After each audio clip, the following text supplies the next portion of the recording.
Hi hello मैत्रिणींनो, good morning. हे पहा, मी आज जरा चाललेली आहे बाहेर बाहेर म्हणजे माझं थोडं काम आहे आणि पाहुण्यांच्या घरी पण जाणार आहे, मामाच्या मुलाकडे जाणार आहे. मी फोन केलता, माझं तिकडं काम आहे, मी घरी येणार आहे म्हणून.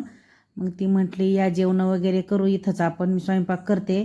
तर मी म्हटलं स्वयंपाक वगैरे करू नको, मी मुलांचे डबे झाले त्याच्याबरोबर माझं झालेलं आहे, तर मी डब्बा इकडूनच आणते. आणि मी गावाकडून आले होते काल म्हणून थोडा भाजीपाला आणला होता. मी तिला भाजीपाला घेऊन पण गेले थोडा थोडा त्याच्यात सगळा, आणि मी घेऊन जाणार होते. मोठी गाडी गार लागत होतं खूप आणि जरा लवकर चालले होते, त्यामुळं मी मालकांना म्हटलं मी मोठी गाडी घेऊन जाणार आहे. ते म्हटले जा.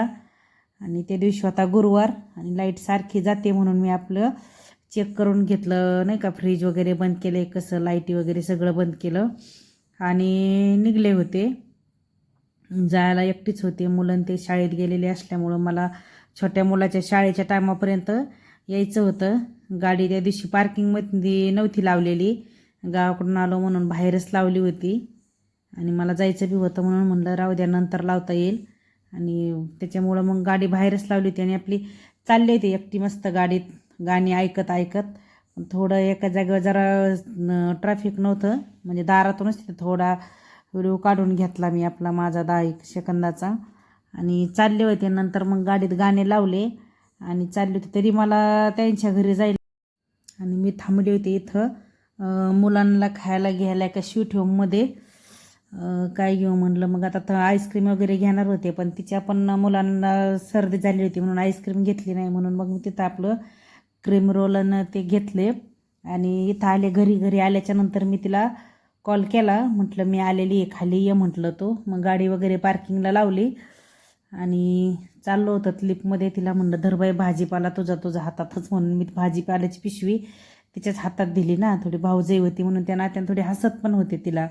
आणि घरी गेल्याच्यानंतर आम्ही पिशवी वगैरे ठेवली आणि तिचे मुलं शेजारी मैत्रिणीकडे खेळायला गेलते, त्याला परत घेऊन आले आणि त्याला मी कॅडबरी पण नेली होती. त्याला अगोदर येत नव्हता माझ्याकडं, चल चल म्हटल्यावर ये म्हटलं तर आला नाही. कॅडबरी दाखवल्यावर लगेच आला, छान छान म्हणून खात होता.